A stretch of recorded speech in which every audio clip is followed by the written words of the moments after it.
Bonjour à tous. Donc, merci de me donner l'opportunité de vous parler de ce PNDS qui est en cours de rédaction. Lui, il est un peu moins avancé que les précédents.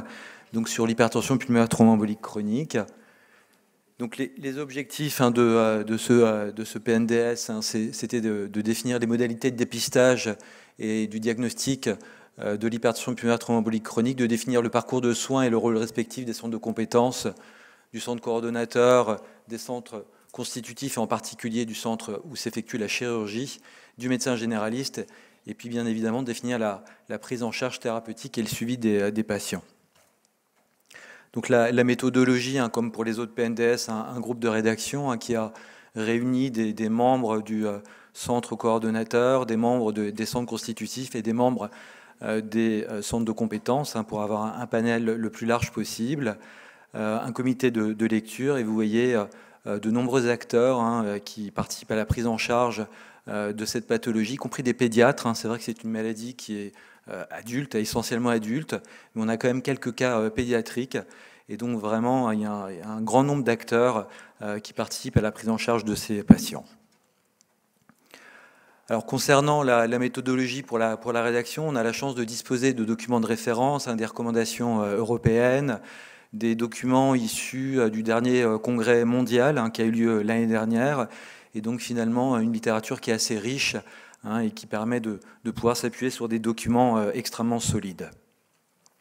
Alors les points clés, je vais très rapidement balayer chaque point clé sur la définition, les modalités du dépistage, du diagnostic, le traitement anticoagulant qui est un élément important, et l'algorithme de traitement. Donc la définition, c'est une pathologie qui est liée à la persistance et l'organisation fibreuse de caillots au sein des artères pulmonaires.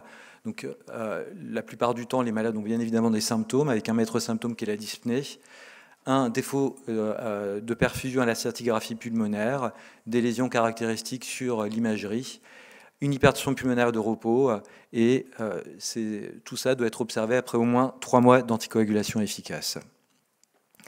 Alors sur le dépistage, il n'est actuellement pas recommandé, après une embolie aiguë, de dépister systématiquement une hypertension pulmonaire thromboembolique chronique. L'incidence, vous voyez, est faible après une embolie pulmonaire. Il est néanmoins recommandé de revoir les patients systématiquement après 3 à 6 mois de traitement anticoagulant à la recherche d'une dyspnée résiduelle, et dans ce cas-là, il est nécessaire de rechercher une hypertension pulmonaire thromboembolique chronique.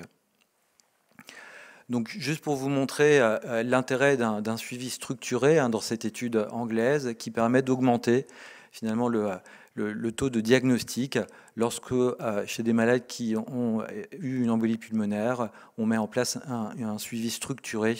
Ça permet d'augmenter le taux de diagnostic. Alors, quand faut-il penser à cette pathologie? Dans 3 circonstances. La circonstance la plus rare, c'est au cours du suivi après une embolie pulmonaire. La circonstance la plus fréquente, c'est au cours du bilan d'une hypertension pulmonaire. Environ 70 à 75% des patients ont un antécédent documenté de maladie veineuse thromboembolique, ce qui signifie que 25 à 30% n'en ont pas. Donc il est nécessaire vraiment, devant tout bilan d'hypertension pulmonaire, d'effectuer les examens nécessaires pour rechercher une cause thromboembolique. Et une situation particulière au moment d'une embolie pulmonaire aiguë, lorsqu'il existe une pression pulmonaire anormalement élevée. Alors, je vais passer un tout petit peu de temps sur cette circonstance qui est finalement assez importante et qui représente à peu près 20% des patients. Donc, il y a un certain nombre de signes scanographiques au moment d'une embolie aiguë qui peuvent faire évoquer l'existence d'une hypertension pulmonaire thromboembolique chronique préexistante, que ce soit des webs ou des sténoses, des signes indirects comme une hypertrophie du ventricule droit, une hypertrophie des artères bronchiques et puis une perfusion mosaïque. Alors ces signes, ils sont intéressants, mais vous voyez dans cette étude que ça manque de sensibilité, même avec 3 signes présents, on a une sensibilité seulement de 70%, une spécificité de 96%, donc il est nécessaire en pratique, lorsqu'on a un doute, de revoir les patients après au moins 3 mois d'anticoagulation. L'algorithme, il est simple, c'est le même que pour l'hypertension pulmonaire, 2 examens de dépistage, la scintigraphie et l'échographie cardiaque. L'algorithme diagnostique, une fois que le diagnostic est évoqué sur la scintigraphie et l'échographie cardiaque, la nécessité d'un cathétérisme cardiaque droit pour mesurer la pression pulmonaire, et puis des examens d'imagerie dédiés à réaliser dans des centres et qui ont l'habitude de prendre en charge ces patients, parce que ça demande un travail de post-traitement de l'image, hein, et donc le diagnostic est fait sur les données du scanner thoracique, parfois sur l'angiographie pulmonaire pour les cas difficiles. Le traitement anticoagulant, donc quid de l'utilisation des AVOCA ou des AVK ou des AOD. Pendant très longtemps, le seul traitement, c'était les AVK. Hein, vous savez que maintenant, dans l'embolie pulmonaire aiguë, les AOD sont quasiment exclusivement utilisés. On sait que leur efficacité est inférieure à celle des AVK dans le syndrome des antiphospholipides. Alors pourquoi je vous dis ça? Parce que dans 10% des cas, on va retrouver un syndrome des antiphospholipides dans l'hypertension pulmonaire traumaolique chronique. Et dans cette indication, hein, ce sont les AVK qui sont recommandés.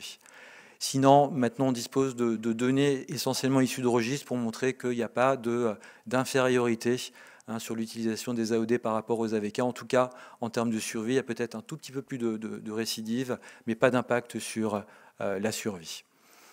L'algorithme de prise en charge, hein, la première chose importante, c'est l'évaluation multidisciplinaire qui fait agir et étudier chaque cas hein, par un panel hein, de chirurgiens, radiologues, cardiologues, spécialistes de l'hypertension pulmonaire. Donc ça, c'est quelque chose de très important. La première étape, évaluer l'opérabilité. Si le patient est opérable, le traitement reste l'endartérectomie pulmonaire. Pour les patients inopérables, la première question, c'est est-ce que le patient présente des lésions qui sont accessibles à une angioplastie pulmonaire. Et si c'est le cas, le traitement de première intention est l'angioplastie pulmonaire qui, le plus souvent, est précédé d'un traitement médicamenteux chez des malades qui ont une hémodynamique sévère avec un médicament qui est le riociguat, hein, qui est le médicament avec lequel on a le plus de données dans la littérature. Donc pour des malades avec une hémodynamique sévère, plus de 40 de moyenne, plus de 4 de résistance. Chose importante, hein, bien réévaluer les patients après une première stratégie de traitement à la recherche d'une hypertension pulmonaire résiduelle qui n'est pas rare et qui peut donc faire rediscuter de combiner ces traitements. Et c'est vrai qu'à l'heure actuelle, une grande majorité des patients vont bénéficier d'au moins 2 de ces 3 thérapeutiques. Voilà, j'en ai terminé. Merci. Merci beaucoup, Xavier. Est-ce qu'il y a des questions? On a un peu le temps, 3 minutes. Est-ce que vous envisagez dans le PNDS de mettre des chiffres pour les volumes, par exemple d'angioplastie, pour pouvoir considérer qu'un centre peut faire de l'angioplastie pulmonaire? Alors, il y a des données européennes, effectivement. Hein.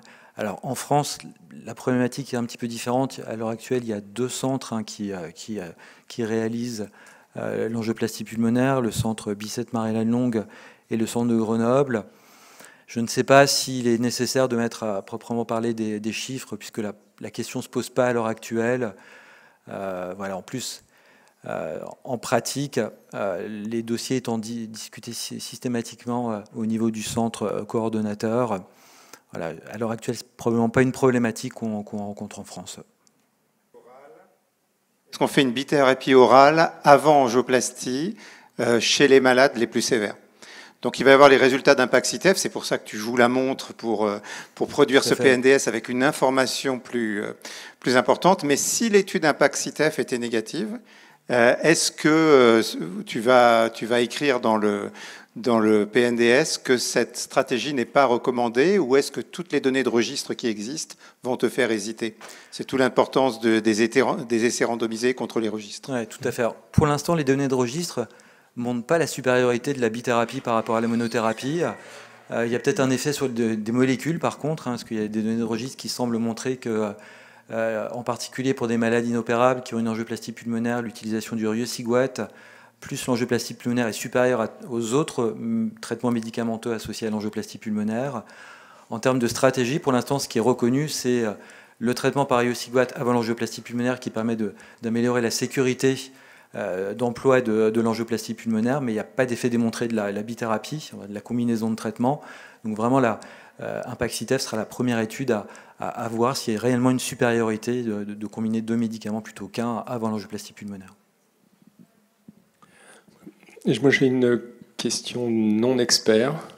On a vu les modalités diagnostiques, thérapeutique. Est-ce que vous avez des recommandations en termes de diagnostic étiologique? Est-ce que on va rechercher les causes de thrombophlébite récidivante, ou bien est-ce qu'il y a des choses spécifiques à l'HTAP dans ce contexte? Alors, il y a des éléments dans la littérature. La seule vraie thrombophilie dont on sait qu'elle augmente le risque de façon très significative, c'est le syndrome des antiphospholipides, qui est retrouvé chez à peu près 10% des patients. Les autres thrombophilies, dont on sait qu'elles sont des facteurs de risque de maladies veineuses thromboemboliques, n'ont pas été démontrées comme étant associées à un surrisque de développer une hypertension pulmonaire thromboembolique chronique. Donc, hormis le syndrome des antiphospholipides, qui doit faire partie du bilan. Donc effectivement, ça, ce serait un des éléments importants du PNDS, le rechercher systématiquement.